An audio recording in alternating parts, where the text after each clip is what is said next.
Oui, alors bonsoir tout le monde. Et ce soir, nous allons réviser les halachot, les lois qui concernent le jeûne de Shivasar B'Tammuz. Shivasar B'Tammuz, si on suit le calendrier, ça va tomber exactement samedi, Shabbat. Étant donné qu'on ne va pas jeûner Shabbat, on ne jeûne pas pendant Shabbat, alors c'est repoussé à dimanche. Alors dimanche, il faut comprendre. On va réviser. Je vais vous donner les points les plus importants. Bien sûr que ça va prendre des heures pour tout réviser, mais juste quelques points qui sont les plus importants dans le jeûne. Premièrement, il faut comprendre. Par exemple, ici à Montréal, je vous donne un exemple. Ici à Montréal, le jeûne commence à 3h21. Qui est le lever du jour, oui, qui est entre samedi soir et dimanche matin, 3h21. Maintenant, c'est l'heure que le jeûne commence. Le jeûne commence à 3h21, il finit à 9h45 du soir. Bon, c'est un jeûne où est-ce que on peut manger avant d'aller dormir, ou bien on peut se réveiller avant que le jeûne commence. Ça veut dire, si le jeûne commence à 3h21, je peux me réveiller, par exemple, si ça me prend une demi-heure pour préparer quelque chose, ou 20 minutes, je me réveille à 3h10, n'est-ce pas? Je mange, je finis de manger vers 3h20, ok, pas exactement 3h21, et je vais aller dormir, et après, le lendemain matin, je vais à la prière à 7h ou à 8h, dépendamment des minyanim qu'il y a. Alors, ça c'est une chose qu'il faut faire, il faut faire une condition si je veux manger avant que le jeûne commence. Donc, il faut faire cette condition avant d'aller dormir. Que demain matin, je me réveille, je mange avant que le jeûne commence. Bon, ça c'est pour le Shivasar B'Tammuz qui va être ce dimanche qui vient. Bezrat Hashem si ma chère n'est pas là, bien sûr. La même chose s'applique pour le Tisha B'Av aussi. D'ici quelques semaines, il va tomber aussi Shabbat. Ça tombe Shabbat, il va être repoussé au dimanche. Alors, c'est la même règle. La seule chose quelle est la différence entre Shivasar B'Tammuz et Tisha B'Av? Vous allez voir comment est-ce qu'on va procéder. Bon, si c'est comme ça, on va dire ici, Chamishat Varim Eru Be'om Shivasar B'Tammuz. Pourquoi est-ce qu'on jeûne le Shivasar B'Tammuz? On va commencer avec le côté de l'histoire, et après on va embarquer dans les lois, dans les règles. Alors, Chamishat Varim Eru Shivasar B'Tammuz, 5 choses sont arrivés le 17 de Tammuz. Tammuz, c'est le mois en hébreu, n'est-ce pas, de ce mois-ci qui est le mois de juin. Alors, Nishtaberu Aluchot, quand Moshe Rabbeinu, quand Moïse il est descendu du mont Sinaï, il avait vu que le peuple avait fait le veau d'or, il a pris les 2 tablettes, il les a brisées. N'est-ce pas? Ça, c'est une chose. La deuxième chose, Boutal Tamid, le sacrifice qu'on faisait le matin, il a été annulé. Oui, on n'offrait plus ce sacrifice à partir de cette date. Le temple, la muraille extérieure du temple a été brisée pour le deuxième temple. Et Saraf Apostomos Harachat Torah, n'est-ce pas? Le fameux gouverneur romain qui est venu, qui a détruit le temple, il est rentré, il a trouvé la chambre où est-ce qu'on avait une copie. Depuis le temps de Moshe Rabbeinu, il avait laissé un Sefer Torah qui était transmis pour que tout le monde puisse écrire le Sefer Torah. Il regardait le Sefer pour ne pas avoir des fautes. C'est pas? Donc il a brûlé. Ve'omad tselem ba'echal. Et on a mis un tselem qui est une idole dans le temple. Chamishat varim iru b'Tisha B'Av. Et 5 choses sont arrivés pendant Tisha B'Av. Nigzara lavoton mebidbar shulekan sularetz. Ça, c'était avec l'erreur des éclaireurs. Quand ils sont revenus d'Israël, ils ont dit, cette terre, elle n'est pas pour nous. Il n'y a que des géants. Regardez les fruits, même ils sont grands. Et puis, on va jamais pouvoir, avec toutes les excuses qu'ils ont sorties. Le soir qu'ils sont revenus, c'était Tisha B'Av. Et à cause de ça, parce qu'ils ont tout remis en question. Ils ont remis Akadosh Baruch Hu en question, ils ont remis la terre d'Israël en question. Le but de sortir d'Égypte, c'était quoi? C'était de recevoir la Torah dans le désert, sur le mont Sinaï, et de rentrer tout de suite. On était à 3 jours, n'est-ce pas? On était déjà presque en Israël. On n'était pas loin. Mais bon, ils ont dit non, d'abord on va envoyer des éclaireurs, on va envoyer des espions, on veut voir, ils vont y aller, ils vont nous donner un compte-rendu de quoi est-ce qu'elle est cette terre. Et ils sont venus, ils ont découragé tout le monde. Et ils ont pleuré. Alors que je vois qu'on a dit, vous pleurez pour rien.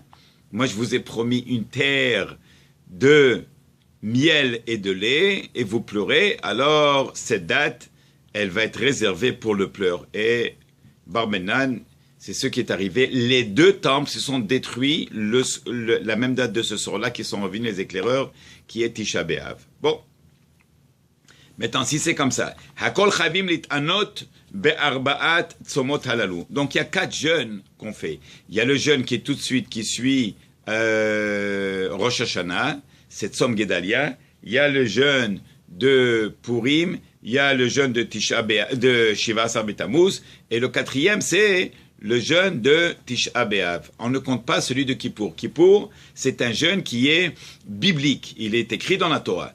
Mais ça, c'est des jeûnes que les Hachamim, ils ont instaurés à cause des malheurs qu'on a eus.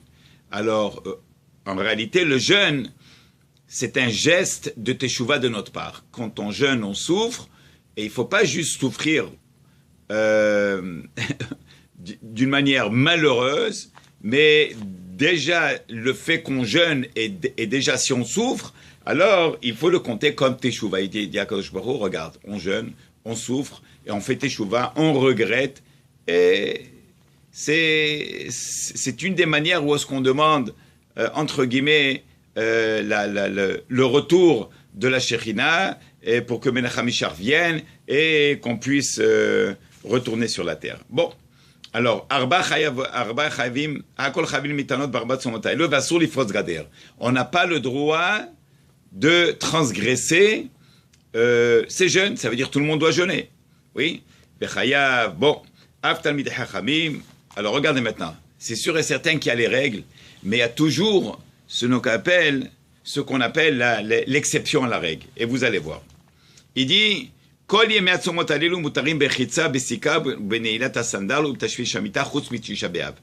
ces jeunes-là, sauf Tisha B'Av et sauf Kippour aussi, Bevadaï, il y a, par exemple, Kippour, on ne peut pas mettre les chaussures, on ne mange pas, on ne boit pas, on ne peut pas se moindre, on ne se lave pas, et on n'a pas de relation maritale avec l'homme, ne peut pas être avec sa femme. Mais, Shiva Basar Betabouz, n'est-ce pas, Tzom Gedalia, et le Tzom de Esther, oui, alors, bon, si la femme elle est partie au mikveh ce soir-là, elle est revenue, alors il dit, Vetashmi Shamita, oui, Mutarim, il est permis d'être avec sa femme. Chutz mi Tisha B'Av. Tisha B'Av, c'est un jeûne qui n'est pas comme ça, qui commence comme Kippour, qui commence déjà de la veille. N'est-ce pas, on a dit que Shiva Asar B'Tammuz, je peux me lever pendant la nuit, si je veux manger, je mange avant le lever du jour. Très bien. Maintenant, Shiva Asar B'Tammuz, o Tisha B'Av, o Tzom Gedalia, shechalu b'Shabbat, dochim et ta'anit le maharat yom rishon. Bon, ces 3 jeûnes qu'on vient de mentionner, si tombe Shabbat, comme cette année, on les repousse à dimanche. Ou b'Shabbat, kodem, ta'anit, Shiva Asar B'Tammuz, Asara B'Tevet, sheler tzibur, machiz ifne, tfilat musaf, et atzom, shechal b'yom ploni. Et on a l'habitude de les annoncer à la shul, à la synagogue, n'est-ce pas? Juste avant le Moussaf, on annonce qu'il y aura le jeûne, et bien sûr que c'est publié. Bon. Un jeune, Katan, Shelo Malou 13 Shana, Vektana, Shelo Malou 12 Shana, Ptourim Minatanot. Un jeune garçon qui n'a pas encore 13 ans et une jeune fille qui n'a pas encore 12 ans, ils sont exemptés de jeûner. Même pour quelques heures, leur dit, tu sais quoi, mon fils, ma fille, tu vas essayer au moins une demi-journée jusqu'à demain midi, 1h, 2h de l'après-midi. Nous, on va jeûner jusqu'à 9h45. C'est trop long, mais au moins tu essaies jusqu'à 2h de l'après-midi. Non. Ils n'ont qu'une obligation. Alpha Pi Sheshlem Dat, Lit Abel Alachoban, même s'ils comprennent, ils ont appris à l'école, une fille de nos jours, qui n'a pas encore 12 ans, elle a 11 ans, 11 ans et demi, elle comprend qu'est-ce que c'est la destruction du temple, n'est-ce pas?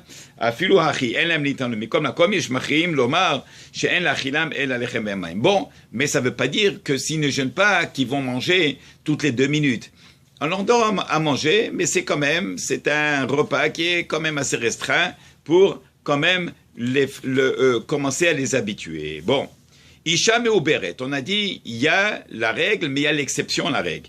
Une femme qui est enceinte, O Mianeket, qui allait son enfant, Ena mitana beshiva asar betamuz.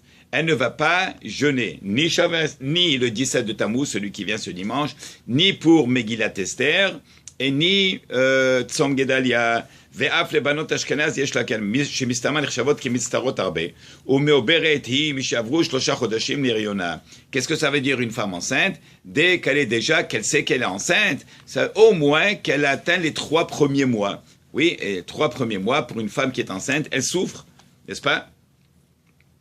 Vechen isha shepila, ok, donc, à la chen milika ptura, une femme qui allaite, n'est-ce pas? Combien de temps est-ce qu'elle est exemptée? Alors il dit, minika ptura bemesher kol 24 chodashim lelela mitanot betanut elu chutz mitesha be'av. Pendant 24 mois qu'elle allaite le bébé, elle est exemptée de jeûner, sauf Tisha B'Av. Tisha B'Av, c'est beaucoup plus strict, ok? Donc, les 3 jeûnes, elle ne jeûne pas. Tisha B'Av, elle va jeûner. Sauf, encore une fois, c'est la règle, mais il y a l'exception à la règle. Si elle est malade, si elle ne peut pas, si elle a une condition spéciale, il faut qu'elle se renseigne, elle va voir le médecin, elle va lui demander si elle peut jeûner, et elle va voir le rabbin. Très bien. Vechen isha shepila, une femme qui a fait une fausse couche, lo alenu, hepila, alors elle aussi ptura militanot. Combien de temps? Elle est ptura militanot pendant les 24 mois, les apalata. Pourquoi? Parce que selon la Lacha, selon Shulchan Aruch, ça va prendre un minimum de 24 mois, 2 ans pour que son état physique se remette en place après la fausse couche. Bon. Maintenant, si elle n'a pas jeûné, en général, quelqu'un qui ne peut pas jeûner, alors il dit, bon, je n'ai pas jeûné aujourd'hui, mais je vais repayer mon jeûne. Ça veut dire, je vais jeûner un autre jour à la place de ce jeûne parce que je n'ai pas jeûné. Dans ces cas-là, pour la femme qui est enceinte, pour la femme qui allaite, qui est la femme qui a fait une fausse couche, elle n'a rien à se rattraper sur le jeûne qu'elle n'a pas jeûné. Bon, ומכל מקום, גם אלה הפטורות מתענות, ראו שלא תוכלנה להתענג במאכל ומשתה. Alors maintenant, ces femmes-là qui sont exemptées, ou ces hommes, on verra aussi, alors ça ne veut pas dire qu'elles vont manger toutes les 2 minutes. Elles ne vont pas commencer à se régaler avec des steaks au poivre, avec des frites. Non, manger ce qu'on a besoin. Très bien. Un malade qui est hors de danger de mort, parce que s'il est en danger de mort, il n'y a plus rien à discuter. On parle d'un malade qui est hors de danger de mort. Ça veut dire, un homme ou une femme qui sont malades, exemptés de jeûner ces 3 jeûnes. Encore une fois, c'est Tzom Gedalia, c'est Tanit Esther, Megillat Esther, et Shiva Asar Betamuz. On ne parle pas encore de Tisha B'Av, n'est-ce pas? Vafilu Besom Tisha B'Av, Ochet Kedarkov, et même, voilà, là maintenant il va l'intercaler.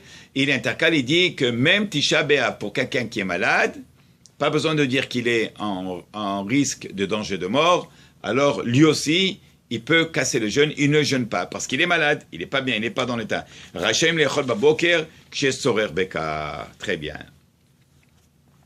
Maintenant, quelqu'un qui jeûne, n'est-ce pas, il n'a pas le droit de se brosser les dents quand il se réveille le matin. Ça, c'est sûr. Il ne peut pas rincer sa bouche avec les liquides non plus. Oui. Et maintenant, Mikol Makom Bekon Tzorech Yesh Latir Ksheno Sam Befiv Yoter Mishut Revit Bevatachat. Alors maintenant, si quelqu'un, il est maniaque de propreté, il ne peut pas. Si on lui dit de ne pas se rincer la bouche, donc il ne va pas jeûner, ouais, à cause de ça, il va casser son jeûne, on lui permet de prendre moins de 86 millilitres. Ça veut dire moins d'un petit verre. Okay? Donc ça doit être vraiment une petite quantité qu'il met dans sa bouche et il recrache. Et il remet encore et il crache. N'est-ce pas? Pour ne pas qu'il avale. Bon. Adam Bari Shemitane, un homme qui est en forme et qui jeûne, mais il doit prendre des comprimés, à savoir s'il a un traitement, à savoir qu'est-ce qu'il a, mais il peut jeûner. Il n'est pas malade, mais il a un traitement à prendre. Il doit prendre des comprimés. Alors comment est-ce qu'il va faire? Alors, Mutalo Livloa Blimaim, il peut avaler les comprimés sans de l'eau. On parle de quel genre de comprimés? Pas des comprimés qu'on doit sucer qui ont un bon goût. à la menthe ou bien au miel, à savoir quoi. Ça, c'est interdit parce que la gorge, elle profite d'un bon goût. Et ça, c'est interdit. On parle de quelqu'un qui a un traitement à faire, il prend les comprimés, il doit les avaler tout de suite. Alors, il les avale sans de l'eau. Bon,